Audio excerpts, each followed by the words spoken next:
Bueno, vamos a continuar hoy entonces con los efectos. Vimos la vez pasada los efectos con relación a las personas. Hoy vamos a comenzar con algunos efectos particulares aplicables a los contratos bilaterales. Vamos a ver.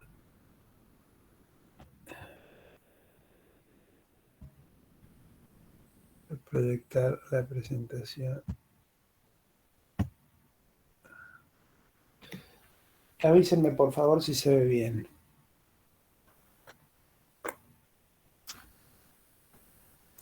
Sí, sí, se ve bien.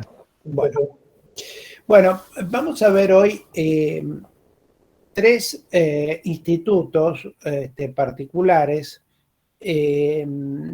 digamos, aplicables, dos de ellos de manera supletoria a los contratos bilaterales y un tercero aplicable solo de manera expresa. Cuando hablamos de aplicación de manera supletoria, significa que los dos primeros son institutos que aplican directamente a los contratos, en este caso bilaterales, en las condiciones que vamos a ver, aun cuando las partes nada digan respecto de su aplicación. Es decir, encuentran aplicación por el solo hecho de encontrarnos frente a un contrato bilateral, que reúna las condiciones que ahora vamos a ver. En el caso de la tercera situación, que es la seña, ahí, al contrario, digamos, se requiere que haya una previsión expresa de las partes que incorpore ese instituto al contrato. Vamos entonces a comenzar con el primer instituto, que es la suspensión de cumplimiento. La suspensión de cumplimiento está prevista en el artículo 1031 del Código Civil y Comercial, que dispone que en los contratos bilaterales, cuando las partes deben cumplir simultáneamente, una de ellas puede suspender el cumplimiento de la prestación hasta que la otra cumpla u ofrezca cumplir. Después agrega que la suspensión puede ser deducida judicialmente como acción o como excepción. Y después dice que si la prestación es a favor de varios interesados, puede suspenderse la parte debida a cada uno hasta la ejecución completa de la contraprestación. Bueno, vamos a ver concretamente en qué consiste sencillamente este instituto. Este instituto hace gala de la conexidad que existe entre las prestaciones de los contratos bilaterales. Entonces, a ver, perdón, porque me parece que hay alguien que está solicitando entrar. Ahí está.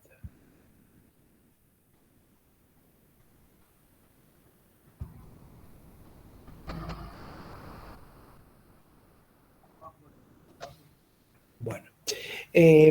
Entonces, cuando existe, le decía que en los contratos bilaterales existe lo que se llama sinalagma o conexidad entre las prestaciones bilaterales de las partes en esos contratos. Entonces, concretamente, por ejemplo, la compraventa es el ejemplo clásico, existe una conexión entre la prestación del vendedor, que debe entregar la propiedad de la cosa, objeto del contrato, y la prestación del comprador, que es pagar el precio. Entonces, esta suspensión de cumplimiento es un instituto que tiene en cuenta esta conexidad, este sinalagma, esta reciprocidad entre las prestaciones correspondientes a contratos bilaterales. Entonces, lo primero que hay que tener en cuenta es que este instituto aplica primero los contratos bilaterales. Por ejemplo, el contrato de compraventa, el contrato de locación, es decir, ustedes ya han visto en la clasificación qué son los contratos bilaterales. De lo que se trata en definitiva y sencillamente es que cuando las prestaciones de los contratos bilaterales deben ser cumplidas de manera simultánea, es decir, en un momento contextualmente concurrente, es decir, debe entregarse en la compraventa la cosa y pagarse el precio de manera simultánea, por ejemplo. Bueno, en ese caso, lo que este artículo está disponiendo es que una de las partes puede suspender el cumplimiento de su prestación si simultáneamente no se está cumpliendo con la otra. Es decir, la otra parte no cumple con la suya. Por ejemplo, si la compraventa de un automóvil, por ejemplo, que vamos a ejecutar de manera simultánea, no me entregan el automóvil, yo tengo derecho, perdón, tengo derecho a retener el cumplimiento de mi prestación, que es el pago del precio, hasta el momento en que la otra parte cumpla o ofrezca cumplir con su prestación. Entonces, tenemos que debe existir un contrato, es el primer requerimiento, es decir, en el ejemplo este que estamos dando, por ejemplo, las dos partes celebran el contrato de compraventa del automóvil en un momento X, por ejemplo hoy, 26 o lo celebramos el 26 de abril, para cumplirlo los dos hoy, 26 de mayo. Entonces llega el 26 de mayo, al momento y en el lugar en el que tenemos los dos que cumplir con las dos prestaciones, y yo percibo que el auto no me lo han traído o no me lo van a entregar. Entonces, yo, pese a que el contrato dice que yo debo pagar el precio el día de hoy, si yo anticipo que hoy no me va a ser entregada la cosa, puedo retener mi prestación, suspender el cumplimiento de mi prestación hasta tanto la prestación de la contraparte ocurra o ofrezca cumplir. Entonces, debe tratarse de un contrato preexistente, debe ser un contrato con prestaciones pendientes de cumplimiento, es decir, las dos partes tienen que, digamos, deberse el cumplimiento de las prestaciones y ambas partes deben cumplir simultáneamente para que exista esta suspensión de cumplimiento. Esto es muy importante. Contrato bilateral de cumplimiento simultáneo.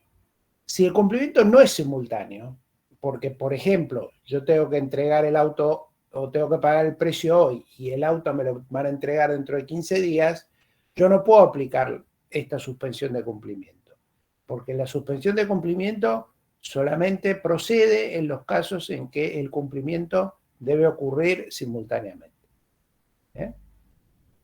Este instituto de la suspensión de cumplimiento aplica en principio a los contratos bilaterales, pero también la doctrina lo ha extendido a aquellos casos en los cuales no estamos en presencia del cumplimiento de un contrato, sino, por ejemplo, restituciones que las partes se deban a partir de la anulación de un contrato o a partir de la resolución por incumplimiento contractual de un contrato. Entonces, por ejemplo, supónganse que celebramos un contrato, el mismo contrato, el contrato de compraventa del automóvil, y lo cumplimos. Yo pagué el precio y mi contraparte entregó el automóvil. Por alguna razón, supongamos que fuera algún vicio en el contrato, se produce la anulación del contrato. El contrato se anula. Entonces, porque, por ejemplo, una de las partes fuera incapaz, supongamos, o hubiera mediado dolo, violencia, error, bueno, algún vicio del consentimiento, de la voluntad. El contrato se anula. Producto de esa anulación, las partes deben restituirse lo que hubieran recibido en virtud del contrato. Es decir, ahí no estamos en presencia de una obligación de cumplir un contrato bilateral, porque justamente el contrato se ha anulado, ya se había cumplido y se ha anulado. Lo que hay es la restitución de prestaciones en virtud de la nulidad. Bueno, aplica a esa restitución también las reglas de la suspensión de cumplimiento. Entonces, yo no le voy a devolver el auto hasta que a mí no me devuelva la plata, por ejemplo. Entonces, es un instituto que se funda más ampliamente en la equidad y en la conexidad de dos prestaciones. En principio, como en la materia que lo estamos viendo nosotros, prestaciones contractuales. Pero como ven, puede haber una extensión de estos principios a otras a otras situaciones.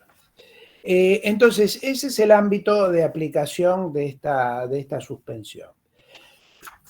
La segunda cuestión que corresponde tener presente es o concierne a las condiciones de ejercicio.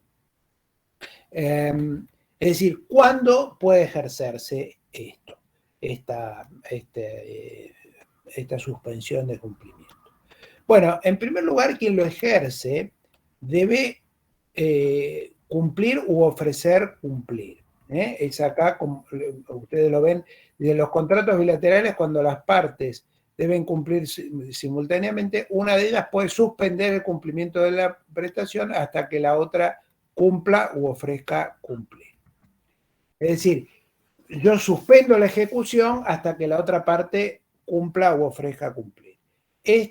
Esta suspensión puede ejercitarse de manera judicial o extrajudicialmente.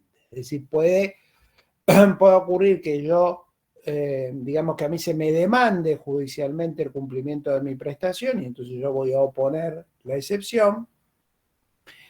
O puede ser que se me requiera extrajudicialmente el cumplimiento de una obligación y yo pueda oponer también extrajudicialmente esta defensa. ¿Cuál es el efecto de esta defensa o esta excepción? Bueno, en principio es un derecho a suspender, a no cumplir aún, a no cumplir temporariamente. Es decir, tiene un efecto dilatorio, en el sentido de que difiere el cumplimiento de aquel que invoca esta suspensión, pero no resuelve el contrato, no lo disuelve. Es decir, vamos a ver en la clase que viene o en la otra, otro instituto, que es el instituto de la resolución contractual. La resolución contractual es una figura por la cual también en los contratos bilaterales, una de las partes puede optar por dejar sin efecto el contrato, por resolverlo, en la medida en que se cumplan un conjunto de condiciones que la ley establece, pero puede optar por resolverlo ante el incumplimiento de la otra parte. Es decir, supongamos que a mí me tienen que entregar el auto del que estamos hablando y la parte que lo debe entregar no lo cumple. Bueno, yo, en la medida en que esté en situación de cumplimiento de mis obligaciones, porque ya las haya cumplido o porque todavía no ha llegado el momento para cumplirlas, pero la otra parte ha incumplido, yo entonces voy a tener la facultad de optar entre exigir el cumplimiento, es decir, exigirle que el auto me sea entregado, o resolver el contrato, es decir, dejarlo sin efecto, cumpliendo con un procedimiento. Entonces, esta mecánica, que la vamos a ver en detalle en una clase próxima, es un instituto que también aplica a los contratos bilaterales, pero tiene un efecto extintivo. Es decir, lo que se procura que ocurra cuando alguien invoca digamos, facultad resolutoria o pacto comisorio, como también se lo suele llamar, es dejar sin efecto un contrato bilateral, no suspenderlo. En cambio, la suspensión de cumplimiento es un remedio que no procura extinguir el contrato, sino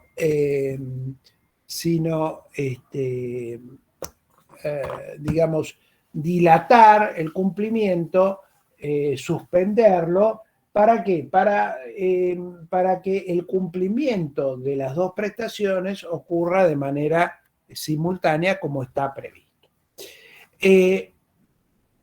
Antiguamente, este instituto, que es un instituto tradicional del derecho de contratos, se llamaba excepción de cumplimiento o exceptio non impleti contractus. Como verán, este tema de la excepción, vamos a ver que el código nuevo, en la definición del artículo 1031, ahí verán que dice que la suspensión, en el párrafo intermedio, dice la suspensión puede ser deducida judicialmente como acción o como excepción. Entonces, acá, como ven en la terminología tradicional, la doctrina lo asimilaba a una excepción o a una defensa, es decir, a algo que ante una pretensión de cumplimiento de una de las partes, la otra opone o se defiende, bueno, invocando justamente esta excepción, es decir, diciendo que todavía no va a cumplir porque la parte que está reclamando el cumplimiento de esa prestación no ha cumplido u ofrecido cumplir todavía. Entonces,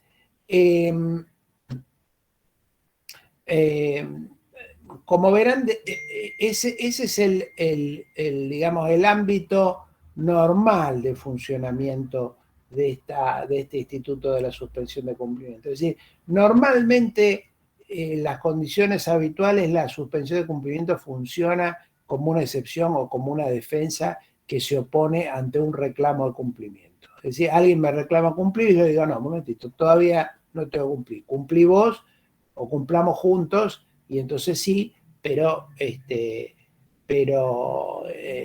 digamos, es como una suerte de reacción ante una pretensión de cumplimiento. Entonces, por eso es que tradicionalmente se lo asimilaba a una excepción o una defensa, y ese es el nombre tradicional que tiene. Decía, los juristas clásicos hablaban de que este era un escudo de defensa, no una espada para atacar.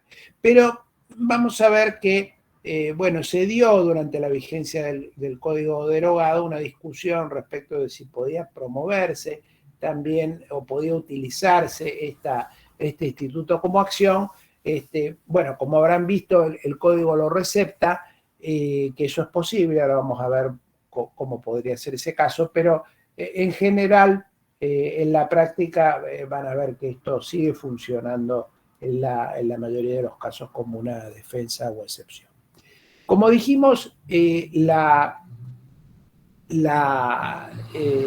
fundamento tiene que ver con esto que hablábamos del sinalagma, es decir, la reciprocidad que se deben las partes y la correspectividad que tienen las prestaciones bajo el contrato. Es decir, eso apunta al tema de la causa que habíamos visto en su momento. Es decir, apunta al tema de la causa, ¿por qué? Porque justamente apunta a la finalidad que las partes tienen cuando celebran el contrato y que esa finalidad debe mantenerse y cumplirse a lo largo de toda la vigencia del contrato. Entonces, recuerdan la definición del artículo 281 de lo que es la causa, al cual remite la parte de contratos, que habla del fin inmediato autorizado por el ordenamiento y que es determinante de la voluntad.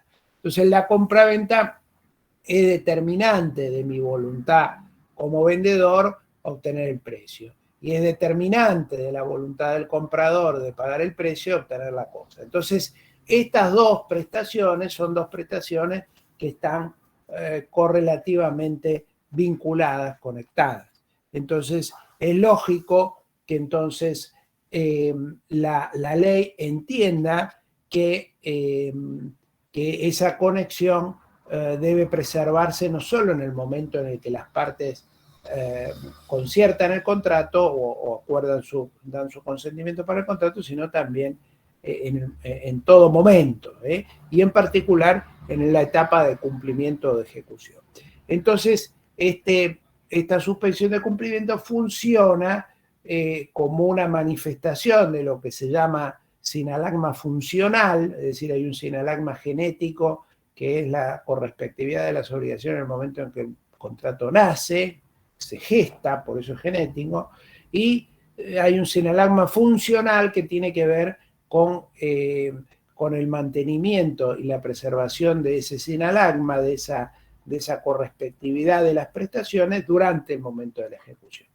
Y entonces, si esas prestaciones deben cumplirse simultáneamente, la suspensión de cumplimiento funciona como un mecanismo de autotutela que tienen las dos partes, de protegerse para no quedar desequilibrados, cumpliendo una parte y que la otra parte no cumpla, porque eso genera un desequilibrio. Si las dos partes han querido estas dos prestaciones y han querido que esas prestaciones se intercambien simultáneamente, bueno, es esa simultaneidad lo que esta suspensión de cumplimiento tiende a preservar. Es decir, que se cumpla justamente con esa simultaneidad, y si esa simultaneidad no es atendida por alguna de las partes, entonces la otra puede suspender la prestación para autotutelarse, para protegerse del eventual incumplimiento de la otra parte.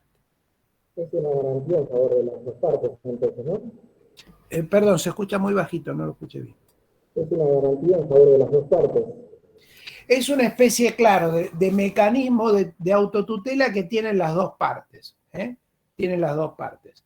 Y que justamente es como un refuerzo de la tutela de la simultaneidad, porque si yo me obligué a pagar el precio hoy y que me entreguen la cosa dentro de 20 días, bueno, yo no pacté la simultaneidad. Entonces, si yo no pacté la simultaneidad, no puedo basarme en esta suspensión de cumplimiento diciendo, yo no te pago hasta que me entregues el auto. No, porque yo tengo que pagar ahora y el otro me tiene que entregar el auto dentro de 20 días. Entonces, yo no puedo ejercer la suspensión de cumplimiento.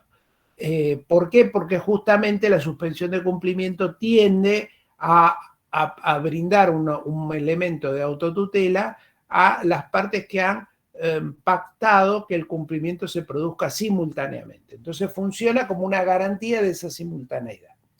Y se suspende la ejecución del contrato hasta que esa simultaneidad se garantiza. No es que el contrato queda sin efecto, como ya vimos. Entonces, bueno, este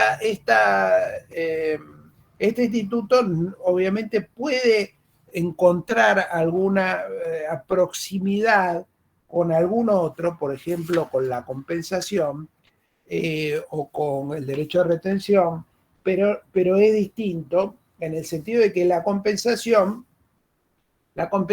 ocurre cuando, bueno, las dos partes digamos, revisten recíprocamente la calidad de acreedor y deudor, así lo dispone el artículo 921, bueno, de prestaciones que sean, digamos, de la misma naturaleza, pero el efecto de la compensación es que las deudas recíprocas se extinguen hasta la concurrencia del monto de la menor desde el momento en que empezaron a coexistir. Esto no es una compensación, porque acá no se trata de que las obligaciones que deben cumplirse simultáneamente se van a extinguir por compensación, sino que acá justamente lo que se busca es mantener la posibilidad de cumplimiento y simplemente se suspende la ejecución de las obligaciones durante la vigencia de esta suspensión. El derecho de retención es algo que, sobre todo la doctrina francesa, ha aproximado a este a este instituto de la suspensión de cumplimiento. ¿Alguien sabe lo que es el derecho de retención?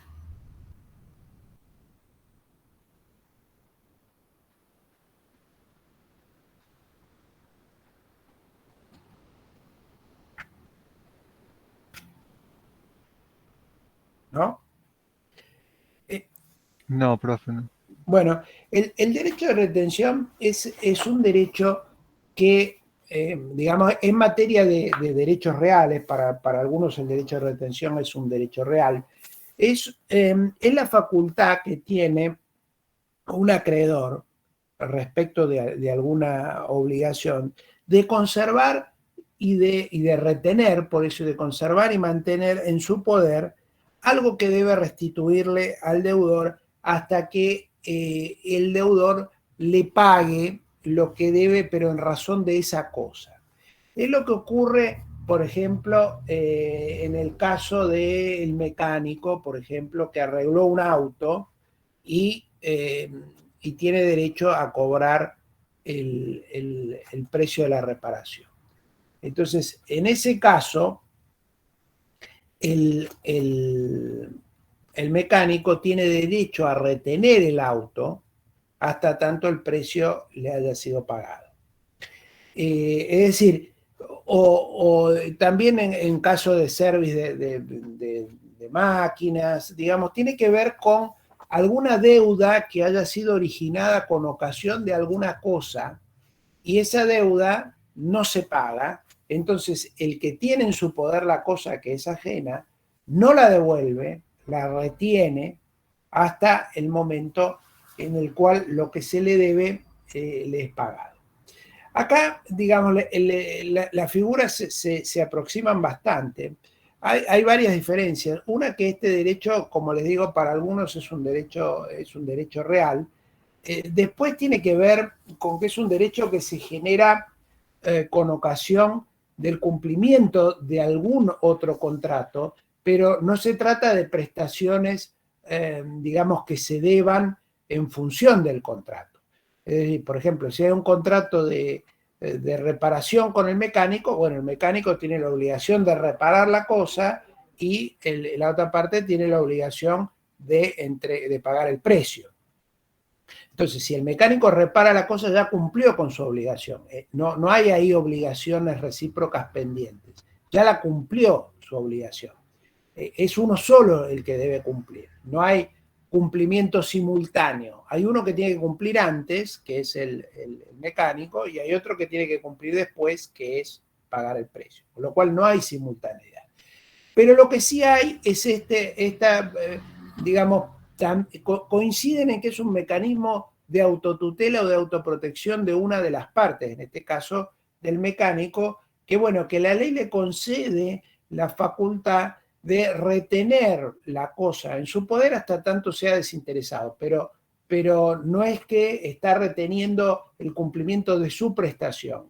Lo que está reteniendo es una cosa sobre la cual trabajó o ejerció digamos, el cumplimiento de la prestación que hacía materia del contrato. Con lo cual, el derecho de retención, digamos, comparte, en cierto modo, la naturaleza de un instrumento de autotutela en contratos bilaterales, pero técnicamente es un instituto diferente.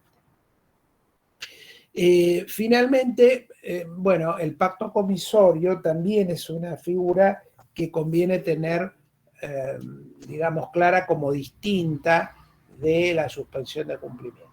Porque, como dijimos, el pacto comisorio es esta facultad resolutoria de la que hablábamos antes, que se da también en los contratos bilaterales cuando una de las partes no cumple. Bueno, la otra puede puede prevalecerse de ese incumplimiento, no está obligado a exigir el cumplimiento, puede optar por dejar sin efecto el contrato. Entonces, de ese modo, va a recuperar las prestaciones que tenía a su cargo, más los daños y perjuicios, tendrá que devolver lo que haya recibido y ahí queda sin efecto el contrato. Con lo cual, La diferencia con la suspensión es que este es un remedio, digamos, extintivo, termina con el contrato, mientras que la suspensión de cumplimiento es un instrumento dilatorio, es un instituto que permite, digamos, frenar, suspender el cumplimiento, pero mantiene el vínculo. Eso no quiere decir que quizá termine más adelante, digamos, extinguiéndose el contrato como resultado de un incumplimiento. Pero va a ser, en ese caso, va a ser materia de la aplicación posterior del pacto comisorio. Es decir, puede una situación de crisis o de incumplimiento de un contrato, puede arrancar con la suspensión, se suspende el contrato y si ese impasse no termina en, digamos, fructificando con el cumplimiento, bueno, podría ocurrir que entonces se termine en la solución extintiva del contrato. ¿Se entiende?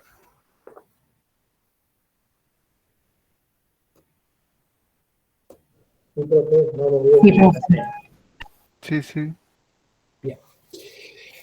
Bueno, ya dijimos entonces que en cuanto a su ejercicio, les anticipé que podía ejercerse como excepción o defensa o también como acción. Como excepción o defensa, hay dos corrientes que digamos, tuvieron lugar durante la vigencia del Código Viejo y que el Código Nuevo no terminó de zanjar. Es decir, no terminó de resolver cuál de las dos era viable. Es un tema más bien procesal. Es decir, supónganse que una persona demanda a otra. Yo por ejemplo, compré un auto y le demando al vendedor del auto que no me lo entregó y demando el cumplimiento, demando la entrega. La otra parte entonces plantea como excepción o defensa que no entregó el auto porque el precio debía ser pagado simultáneamente y no me pagó el precio. Entonces acá hay dos soluciones posibles, digamos desde el punto de vista procesal. ¿Qué debe hacer el juez si entiende que la defensa es procedente? Es decir, que el demandado que opuso la excepción de suspensión de cumplimiento tiene razón, y que la demanda, entonces, o a la demanda se le podía oponer legítimamente esta defensa. Bueno, en esa situación hay dos posibilidades. Una que es que entonces, como la excepción procede, se rechace directamente la demanda. Se rechaza la demanda, pero se la rechaza por una excepción dilatoria, con lo cual, en el fondo, lo que ocurre es que el juicio va a terminar con el rechazo de la demanda, pero no va a impedir que el actor pueda proponer de nuevo la demanda si, por ejemplo, en ese caso paga lo que tiene que pagar o ofrece pagar lo que tiene que pagar. Pero desde el punto de vista procesal, ese proceso o ese juicio termina, lo cual no es menor porque primero, bueno, implica que hay que iniciar otro juicio, implica que ese juicio va a generar las costas, pago de tasa de justicia y los honorarios que haya devengado la actuación, y va a tener que eso reproponerse en otro proceso. La otra alternativa es que el juez, que aún entendiendo que la defensa de excepción es procedente, haga lugar a la demanda, pero condicione o sujete el cumplimiento de esa sentencia de condena a que a su vez el actor previamente pague o cumpla con su prestación. Entonces, si yo, por ejemplo, demando a que me entreguen el auto y el demandado dice, yo pongo la excepción de incumplimiento porque la suspensión de cumplimiento porque todavía el actor tenía que cumplir simultáneamente y no lo hizo, y el juez encuentra que esa excepción procede, en vez de rechazar la demanda, como en el primer caso, acoge la demanda, hace lugar a la demanda, pero también de algún modo hace lugar a la excepción diciendo que hago lugar a la demanda sujeto a que previo simultáneamente el actor pague o deposite el precio, o le pague el precio al demandado. Con lo cual, de alguna manera, esto, digamos, atiende al principio de economía procesal para no perder todo lo tramitado en ese juicio y haya que reproponer la acción. Bueno, de alguna manera hace lugar a la demanda sujeto a que el actor cumpla a su vez con la prestación que tiene a su cargo. Esto, digamos, la primera solución fue recibida por la Suprema Corte de la Provincia de Buenos Aires en un viejo fallo del año 56, que aparece ahí citado en la filmina, y la otra solución, esto es dada por la doctrina, Mosé Iturraspe y otros, y parece ser la más práctica. Como les decía, el Código Nuevo también contempla la posibilidad de que se proponga como acción la suspensión de cumplimiento.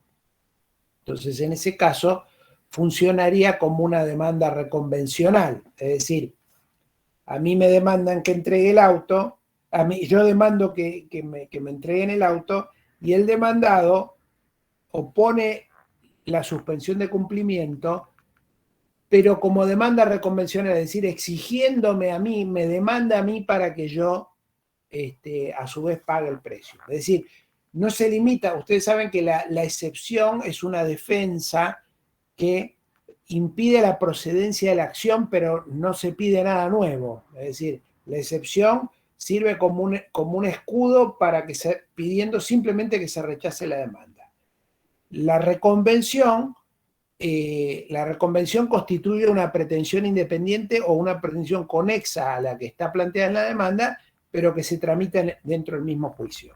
Entonces, en ese caso, yo utilizo la suspensión de cumplimiento para decir, mire, lo que me está demandando, yo no lo he cumplido aún, porque el actor no ha cumplido a su vez con su obligación, y demando además en este juicio, y ahí es donde ejerzo la acción, y además demando en este juicio que me pague el precio. Entonces, lo que el tribunal debería hacer, si las dos pretensiones son fundadas, debería condenar, hacer lugar a la acción y hacer lugar a la reconvención. A la acción, y entonces condenarme a entrega del auto, y a la reconvención, y condenar a la otra parte o al actor a pagar el precio. ¿Se entiende?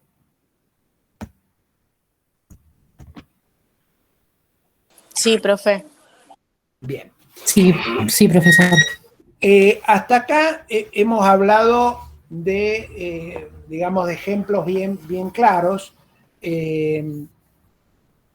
respecto digamos, de situaciones bien concretas donde hay un incumplimiento de una obligación principal.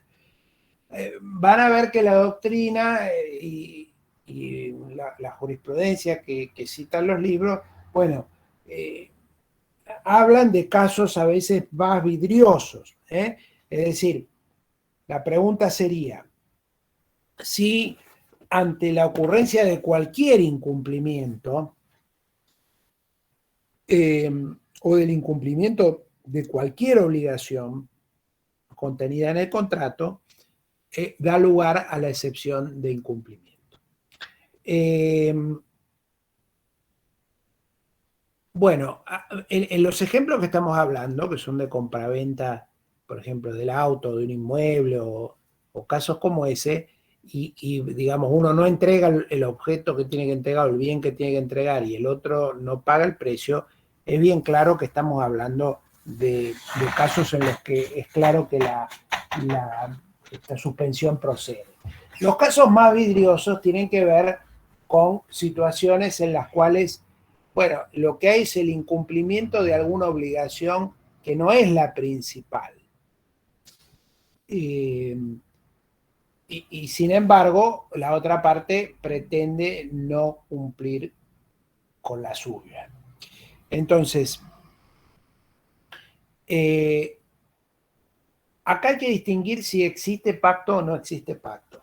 Como yo les dije al principio de esta clase de hoy, esta suspensión de cumplimiento es una figura o un instituto que aplica a los contratos bilaterales aun cuando no haya ningún pacto, aun cuando no se haya dicho nada respecto de que se puede ejercer esta suspensión de cumplimiento. Se puede digamos, ejercer esta suspensión simplemente cuando están reunidas las condiciones de que hablamos, es decir, de que hubiera un contrato bilateral, que las prestaciones estén pendientes y que las prestaciones deban cumplirse simultáneamente. En esos casos funciona automáticamente. Ahora, la pregunta es, en este caso, bueno, si el incumplimiento de cualquier obligación en esas condiciones da lugar a la suspensión. El hecho de que esta cláusula o este instituto aplique aun cuando no esté expresamente pactado no quiere decir que las partes no puedan establecer un pacto expreso a este respecto que contenga alguna precisión adicional. Por ejemplo, que el incumplimiento de cualquier obligación, sea principal o sea accesoria, va a dar lugar al ejercicio de este pacto, de esta suspensión. Con lo cual, en la medida en que no estemos en una situación de abuso del derecho, va a poder funcionar. Cualquiera sea la gravedad del incumplimiento. Si no tenemos una cláusula o un pacto expreso que contemple esta situación, lo que la mayoría de la doctrina sostiene es que el incumplimiento que da lugar a la aplicación de esta suspensión debe ser un incumplimiento grave, es decir, de una obligación principal, y debe ser un incumplimiento grave porque el fundamento justamente es como lo vimos al principio, es la causa. Entonces, tiene que ser un incumplimiento que esté afectando a la prestación principal que la otra parte tuvo en miras para obligarse al respecto. Eso se deduce de la aplicación del principio de buena fe. Hay un ejemplo de Josserand, que es un jurista francés, que cita Mosé Iturraspe, por ejemplo, en un caso de una locación inmobiliaria. Supónganse que hubiera un arrendamiento de un inmueble y bueno, hay un deber del locador de reparar un vidrio que está rajado. Bueno, y sobre esa base, ¿no es cierto?, pongamos una casa, un edificio con muchas habitaciones, bueno, y la otra parte se resiste a pagar, no paga absolutamente un peso del canon, porque dice que la otra parte no ha cumplido en su obligación de reparar digamos, ese vidrio rajado. Bueno, ahí tienen ustedes un caso en el cual puede sostenerse que hay un abuso de la facultad de suspender, y entonces no debería ser procedente esa suspensión cuando, digamos, el incumplimiento que se está invocando es un incumplimiento nimio o muy menor en proporción a la obligación cuyo cumplimiento se pretende suspender. Entonces, la idea es que la prestación o la obligación que da lugar al ejercicio de la suspensión sea de importancia análoga a la obligación cuyo cumplimiento se está exigiendo. Entonces, si yo exijo el cumplimiento del pago del canon y de la otra parte me dice que no me van a pagar nada porque hay un vidrio rajado, ahí habría una desproporción. Si el incumplimiento del locador fuera más grave, es decir, implicara, por ejemplo, que hubiera daños mucho más serios o la imposibilidad de usar y gozar de la cosa por alguna razón imputable al locador, entonces en ese caso la suspensión sería procedente o sería lógica. ¿Se entiende? Sí, profe. O sea, como que tiene que ser algo, un incumplimiento como muy, no sé si grave, pero algo Sí, tipo, grave es la expresión que utiliza la doctrina y me parece que está bien porque tiene relación, ya van a ver cómo debería ser un incumplimiento grave o esencial, es decir, un incumplimiento que si el fundamento es la causa, bueno, entonces debe hacer a la causa, es decir, a aquello que yo esperaba recibir del contrato y por lo cual yo me obligué. Si a mí me privan de aquello que yo tenía derecho a recibir, bueno, bajo el contrato, la lógica es que yo tampoco deba entregar aquello que me comprometí a entregar como contrapartida de lo que esperaba recibir. claro, o sea que no tiene que ser como algo accesorio del contrato. Exacto. Tiene que ser una obligación principal. Profe, una consulta. ¿Cuáles eran los 3 acápites que estaban abajo de grave? Creo que decía total. Bueno, sí, eso tiene que ver Ah, con 3 modalidades del incumplimiento. Es decir, el incumplimiento puede ser total o parcial, puede ser defectuoso, puede ser inexacto. Es decir, son distintas modalidades. Por ejemplo, total. Bueno, ¿qué pasa si a mí me tienen que pagar yo tengo que entregar el auto y a mí me tienen que pagar el precio? Y yo no entrego el auto, pero el incumplimiento de la otra parte de pagar el precio no es total. No es que no me pagó nada, me pagó algo. Entonces ahí entra el tema de la gravedad. Bueno, ese algo que me pagó, ¿cuánto falta? Faltan, supóngase que el auto vale $5.000 y el tipo me pagó 4.900. Bueno, yo puedo retener la entrega total del auto por los $100, es decir, acá tiene que ver con la totalidad de alguna prestación que pueda ser cumplida parcialmente. ¿Se entiende? Es decir, si yo recibo, en vez de recibir los 5.000, recibo 4.900. Y digo, bueno, recibo esto, pero todavía me faltan 100. Bueno, sí, todavía me faltan 100. No, las dos partes están de acuerdo, recibe el pago parcial. Y una vez que recibe el pago parcial, dice, bueno, pero después, hasta que no me dé los 100 que faltan, yo no te entrego el auto. Ahí, digamos, el incumplimiento que está, o la parte del cumplimiento que está faltando, no es total, no es esencial. Pareciera que hay un abuso en el ejercicio, o creo que hay un abuso en el ejercicio de la facultad de suspender. Lo propio pasaría si el incumplimiento o el cumplimiento fuera defectuoso. Es decir, yo tengo que hacer algo, tengo que construirle una pared, se la construyo el día que la tengo que entregar, pero resulta que tiene algún defecto menor, está un poco inclinada o la pintura que tenía que tener no tiene el acabado que... Bueno, pero si en lo principal o en lo esencial está cumplido, ese incumplimiento no sería grave. Eso no quiere decir que yo no pueda reclamar que se cumpla debidamente. De lo que estamos hablando es si yo puedo echar mano de la suspensión de cumplimiento y decir que porque faltan $100 sobre 5.000 no te entrego nada de lo que yo debo entregar, o si hay un defecto menor en el cumplimiento, puedo también no pagar nada, o si el cumplimiento es inexacto porque en vez de entregar una cosa acá lo entregué, digamos, 5 metros o 100 metros de distancia, un objeto que tenía que entregar, una mercadería que tenía que entregar. Bueno, quiero decir, hay situaciones en las cuales sin llegar al incumplimiento total, hay un cumplimiento que puede ser parcial, que puede ser defectuoso y que puede ser inexacto, y que hay que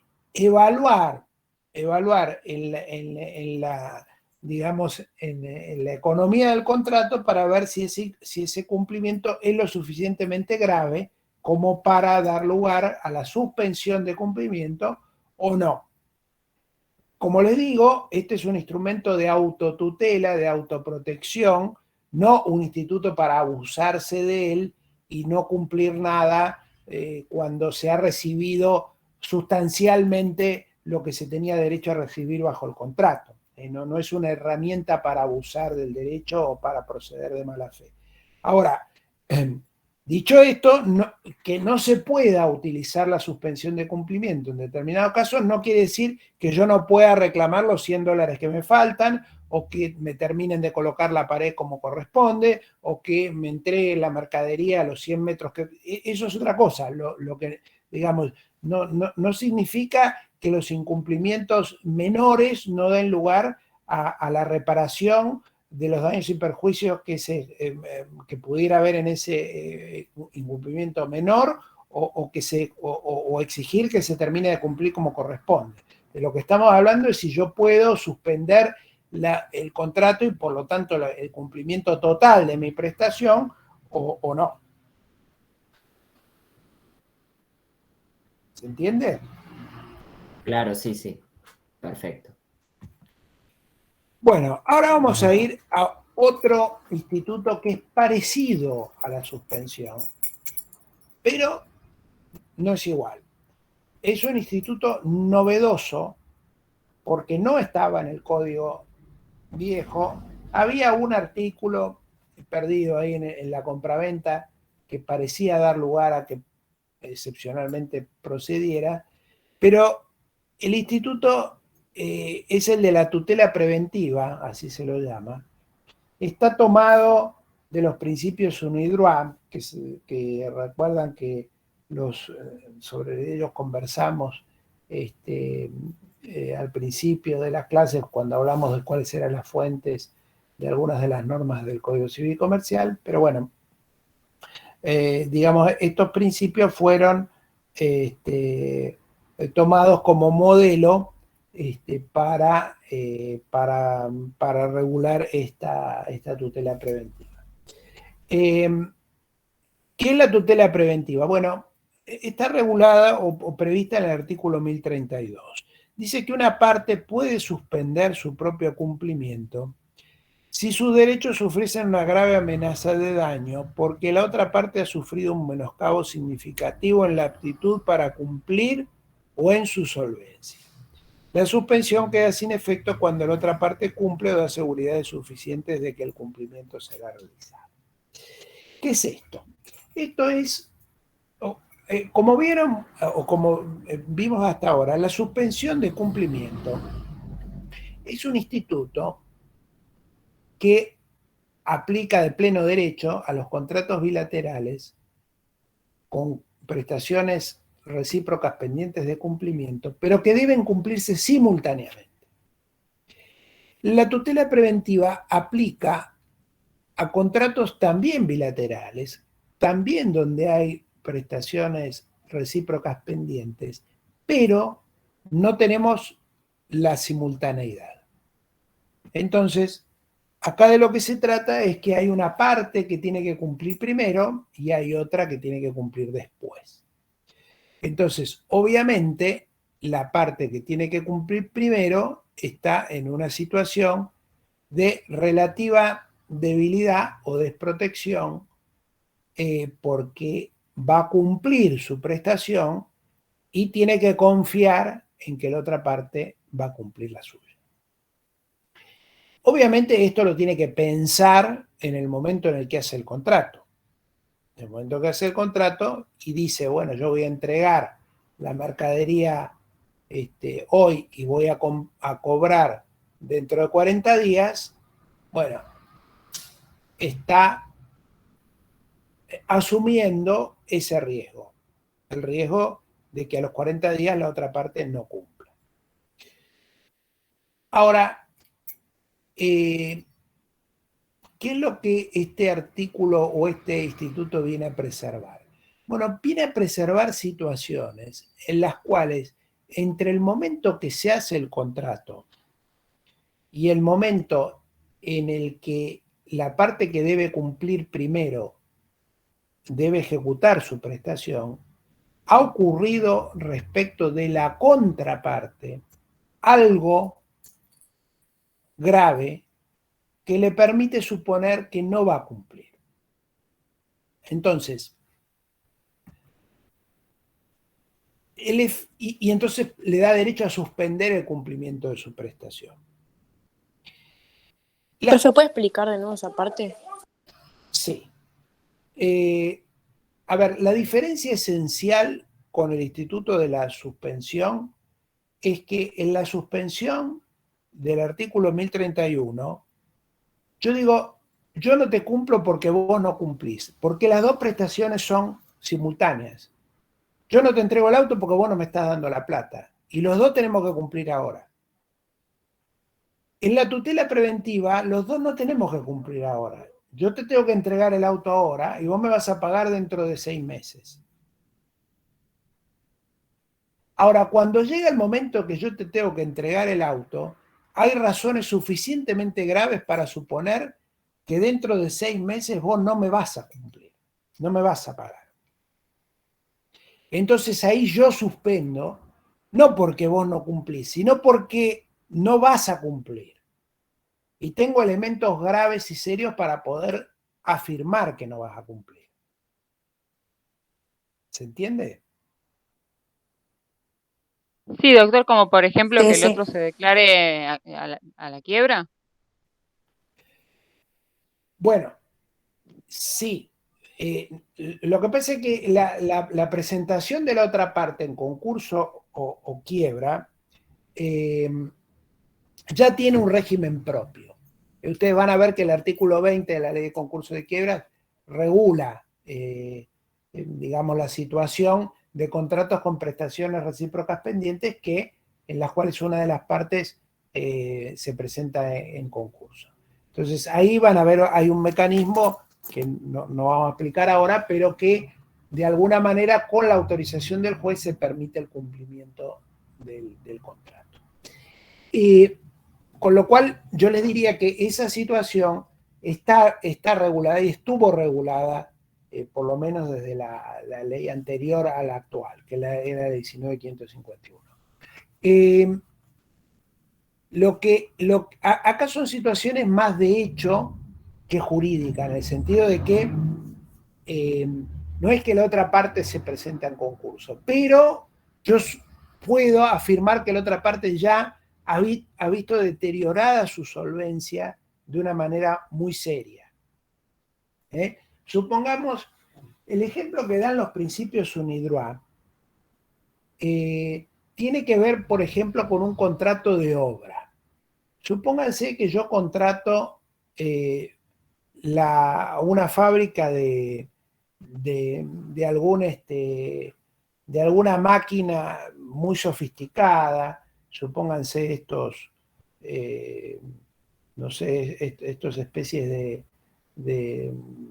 de tornos para hacer digamos, minería, máquinas que digamos que entran en la montaña y llegan hasta el mineral, digamos, supongamos una fábrica de ese tipo. Y yo contrato con esa fábrica para que me entregue determinado bien en determinado plazo. Y yo le doy un anticipo y después tengo que pagar otro anticipo dentro de 6 meses y en un año me entrega la máquina. Yo entrego el anticipo y tengo que hacer el segundo anticipo a los 6 meses. Ahora, yo a los 6 meses me entero que esta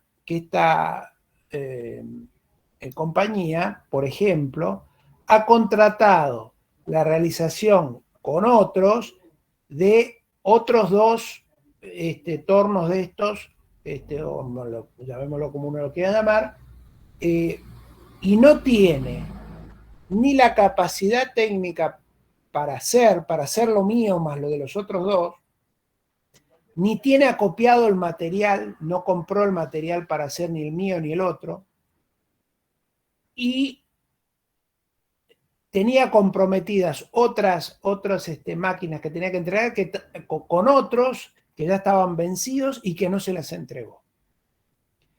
Y que cuando yo le entrego el anticipo para que me cumpla, hacer la máquina le toma 1 año, con lo cual cuando yo le entrego el anticipo y faltan 6 meses para que me lo tengan que entregar, y también puedo demostrar que todavía ni la empezó a hacer. Entonces yo ya tengo elementos graves para suponer que no acopió el material para hacerlo, no empezó a hacerlo, se subcontrató, se sobrecontrató con otras obras que tendría que hacer para el mismo plazo, y no arrancó todavía con lo que tiene que hacer. Entonces yo supongo que no me va a cumplir por lo menos dentro del plazo. O yo contrato, un ejemplo más fácil nuestro, yo contrato un albañil para que me levante unas paredes, le doy un adelanto, le tengo que dar el otro adelanto dentro de 15 días y el final dentro de 1 mes. Le doy el adelanto y yo sé que para construir eso toma 30 días construirlo, pues no se puede construir en menos. Y a los 15 días, cuando yo le tengo que pagar la segunda parte del adelanto, el tipo todavía no puso ni un ladrillo, ni los acopió, ni hizo absolutamente nada. Yo ya sé que en 15 días no puede terminarlo. Y puedo demostrar eso. Aun cuando contratara más gente y pusiera más mano de obra, y no lo puede hacer. Bueno, entonces en ese caso, yo ya puedo anticipar, como dice acá, hay una grave amenaza de daño porque la otra parte ha sufrido un menoscabo significativo en la aptitud para cumplir, es decir, sé que no va a cumplir, o en su solvencia.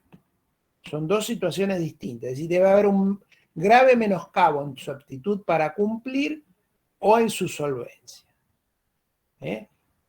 Supónganse un pintor que yo contrato para que me haga un mural y ese pintor sufre le doy un adelanto, le tengo que pagar otro adelanto en 6 meses y al año termine y le pago el resto. Bueno, cuando le tengo que pagar el segundo adelanto me entero que el pintor tuvo una ACV que no sé cómo va a salir. Entonces, su aptitud para cumplir se ha visto. Yo no tengo que esperar al año para confirmar que no va a cumplir. Ya puedo anticipar razonablemente que no va a cumplir. ¿Se entiende? Sí, doctor. Entonces, este instituto, a diferencia del anterior, no requiere la simultaneidad, pero requiere entonces un ejercicio de anticipación de gravedad y de razonabilidad en cuanto al futuro incumplimiento. ¿Por qué? Porque yo acepté cumplir antes que el otro. Es decir, yo tomé el riesgo de anticipar mi cumplimiento al cumplimiento de mi contraparte. Lo que pasa es que entre que yo acepté y que tengo que cumplir en mi prestación, se ha producido un agravamiento importante del riesgo. Es decir, yo acepté pagarle al pintor que me iba a hacer el mural, acepté pagarle antes porque entendía que lo iba a terminar y en condiciones normales lo iba a terminar. Ahora, si ya ocurrió un ACV, entonces yo tengo derecho a autoprotegerme, a no entregarle esa prestación sabiendo que es muy probable que no lo pueda cumplir o que no lo pueda cumplir en plazo, por lo menos. Entonces, los fundamentos son similares en cuanto a que, bueno, hay una reciprocidad en las prestaciones, en el sentido de que yo pago para que me entreguen tal cosa, con lo cual, y también es un instituto que está vinculado a la autotutela. Pero la diferencia es que entonces acá hay una prestación que es exigible y la otra que todavía no es exigible. Tiene que haber posibilidad de cumplimiento, pero riesgo de incumplimiento. Es decir, es una situación intermedia. ¿Por qué digo que tiene que haber posibilidad de cumplimiento? Porque si la otra parte ya no puede cumplir, no aplico la tutela preventiva. El contrato ahí se resuelve. Si el pintor que yo... Ahí se resuelve por imposibilidad de cumplimiento. Por imposibilidad de cumplimiento, claro. Supónganse en este caso, el caso del pintor. En vez de sufrir una CB, que todavía no sé si puedo o no cumplir, el tipo se muere. Si se muere, el contrato es un contrato de instituto persona, no lo puede cumplir otro. Va a haber imposibilidad definitiva y absoluta de cumplimiento, el contrato se va a resolver y me tienen que devolver a mí lo que yo he entregado y yo devolveré lo que entregó, que es nada, en el caso del hombre. Muy bien. Ahí no aplico la tutela preventiva. La tutela preventiva supone, al igual que la suspensión de cumplimiento, que hay un contrato que está vivo, no está terminado, no está extinguido, no está resuelto. Es un contrato que está vivo y que yo a través de este mecanismo lo suspendo. Lo suspendo hasta ver qué pasa. Lo suspendo hasta ver qué pasa. Con lo cual tiene que todavía ser posible de cumplimiento, pero debe haber un riesgo de que la otra parte no cumpla. Ese riesgo tiene que ser grave, tiene que haber una grave amenaza de daño y entonces esa grave amenaza de daño debe surgir de que la otra parte ha sufrido algún menoscabo en su aptitud para cumplir el contrato o en su solvencia.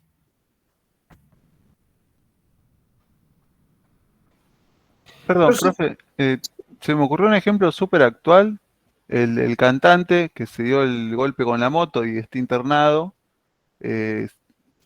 toda la gente que tiene contratados shows con el chico se los podría dar de baja, digamos. O sea, encima de que el chico está internado con la cabeza rota, le van a bajar todos los contratos de los próximos shows que tenga, supongo, bajo esta tutela preventiva.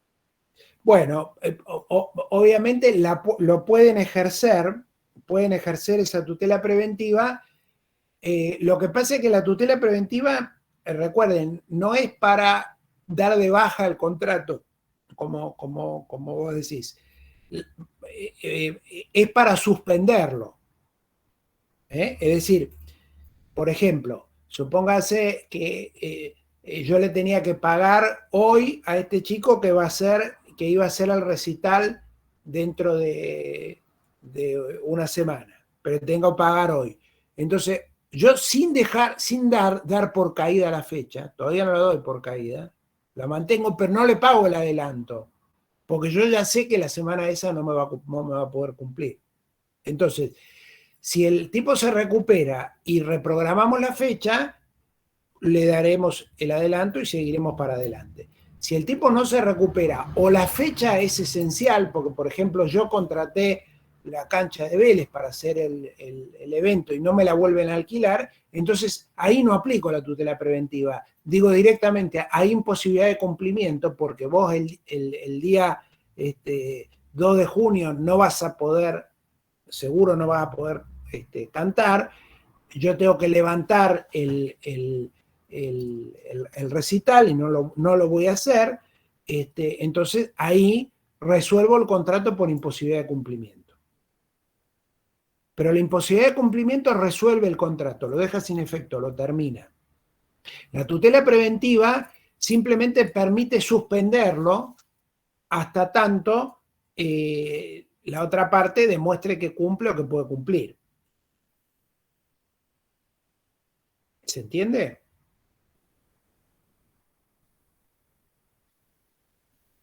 Es importante que vean la diferencia porque, digamos, una cosa es, digamos, dar por caído el contrato, caída la fecha, como te decía, que en el fondo es una resolución contractual por imposibilidad de cumplimiento de una de las partes, no imputable a ella, para más datos, artículo 955 del Código Civil y Comercial. ahí el contrato termina. Si no llegamos a esa situación de imposibilidad de cumplimiento, sino que, bueno, quizá todavía pueda cumplir, lo que yo puedo hacer sí es no, digamos, cumplir con mi parte hasta el momento en el que se aclare si se va a cumplir o no se va a cumplir, si la otra parte va a cumplir o no. ¿Se entiende? Sí, profe. Sí, sí. Sí, sí. Bueno. Bárbaro. Bueno, el efecto es la suspensión y esa suspensión puede revertirse si la otra parte cumple o da garantías de que va a cumplir. Supongamos que en el caso de esta máquina que yo estaba comprando para hacer un proyecto minero, yo tengo miedo de que no lo vaya, tengo fundamentos suficientes y graves para suponer que no va a cumplir, entonces suspendo el pago de mi adelanto y la empresa esta me da un seguro de caución que dice que si no entrega en el momento que tiene que entregar, bueno, el seguro de caución paga todos los daños y perjuicios, me devuelve los adelantos, etc. Entonces, en ese caso, da garantía suficiente de que va a cumplir y entonces yo tengo que levantar esta tutela preventiva y cumplir con mi obligación. ¿De acuerdo? Sí, profe, muy claro. Bien, vamos a pasar entonces para ver rápidamente el último punto, que es el de la seña. La seña, a diferencia de los dos casos anteriores, son disposiciones, digamos, o llamémoslo así, supletorias, es decir, que entran en juego aun cuando las partes no lo hayan pactado. Lo que las partes pueden hacer es reglamentar eso o excluirla. Pueden decir, no, yo en este contrato no se va a aplicar la tutela preventiva, por ejemplo. Eso se puede hacer. La seña, al contrario, es una cláusula accesoria que se incorpora al contrato. Si las partes nada dicen, no hay seña. La seña o arras, digamos, tenía dos funciones, sigue manteniendo dos funciones. En el Código Civil viejo se hablaba de la seña como facultad de arrepentimiento. Y en el Código de Comercio se hablaba de la seña como confirmación del contrato. Es decir, según el contrato fuera civil o comercial, la seña tenía una función distinta. ¿Cuáles eran estas funciones? Una función penitencial y una función confirmatoria. La función penitencial es la que todo el mundo tiene más en la cabeza, que es la seña que se entrega para permitir el arrepentimiento del contrato. Entonces, yo hago un contrato de compraventa y entrego una seña. Si la seña funciona como penitencial, entonces lo que significa es que el que entregó la seña tiene la facultad de arrepentirse del contrato perdiendo eso que entregó, y la otra parte, que es la que no entregó la seña, tiene derecho a arrepentirse del contrato devolviendo lo que entregó y entregando otro tanto. ¿Se entiende? ¿Podría Sí, repetir? sí. Entonces, supongamos que yo compro un inmueble y Profe, perdone, ¿podría repetir? sí, Porque no se entendió. la seña penitencial es una seña que incorpora en el contrato la facultad de arrepentimiento, es decir, de desistir del contrato sin expresión de causa. Entonces, yo hago un contrato de compraventa de un inmueble con una seña de $20.000. Eso significa, si yo entrego la seña, que yo me puedo arrepentir, es decir, desistir del contrato y la otra parte se va a quedar con los $20.000, o la otra parte puede arrepentirse del contrato, entonces me devuelve los $20.000 que yo le di y entrega otros 20 encima.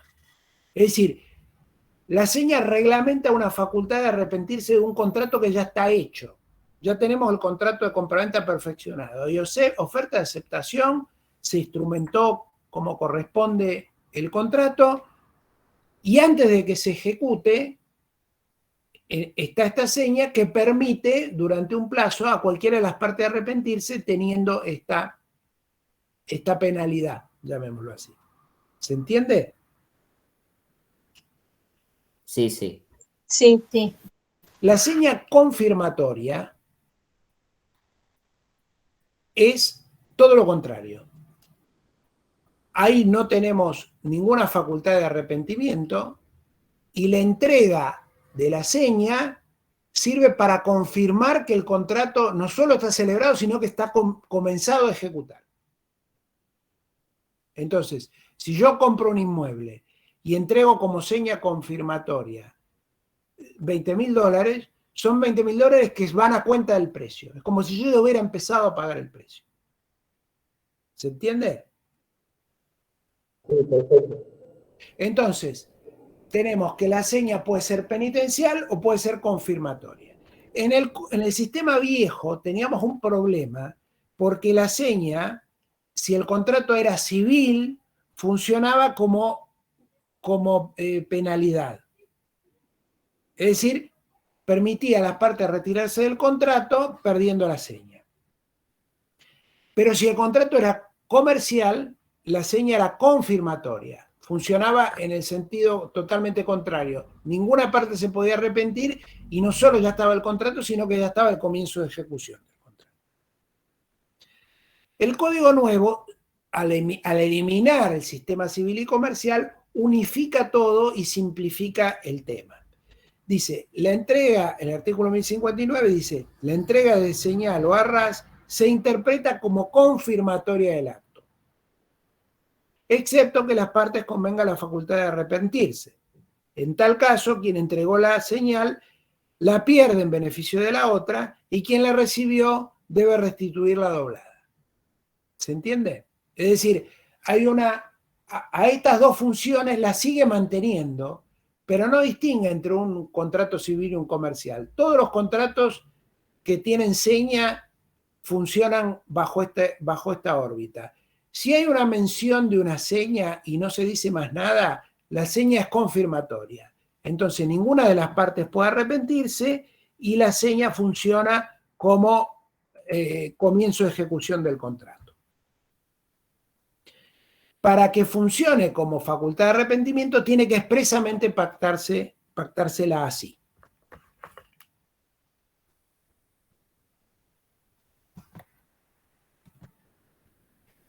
¿Se entiende? Sí, profe. Sí, profe. Bueno.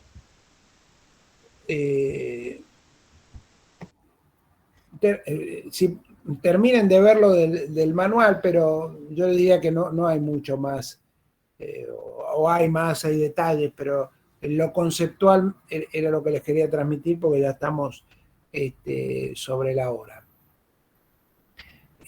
¿Alguna duda o comentario sobre lo que vimos? Esto de la seña que usted dijo recién queda plasmado en el contrato, ¿verdad? La seña, para que exista seña, tiene que quedar establecido en el contrato, sí. Lo que pasa es que la ley dice, si se recibió tal, $10.000 como seña, y no dice si esa seña es penitencial o es confirmatoria, la ley dice, se entiende que es confirmatoria. Lo cual es lógico. Se presume confirmatoria, claro. ¿Perdón? Se presume confirmatoria. Se presume confirmatoria. Con lo cual, al revés, si queremos que haya una seña que sea penitencial, no solo tenemos que incluir la seña en el contrato, sino además tenemos que decir que esa seña funciona como penalidad para el caso de que las partes quieran ejercer la facultad de arrepentirse. Y es lógico porque en principio, teniendo un contrato en firme, la facultad de arrepentirse es excepcional. Buenísimo, profe, gracias. Gracias, profe. Bueno, si no hay nada más, les deseo que pasen buen fin de semana. Gracias, doctor. Buen Igualmente. fin de gracias. Nos Buen vemos. fin de Gracias. semana. Buenas noches. Chao. Buen fin de semana. Sigan Buen bien. fin de semana.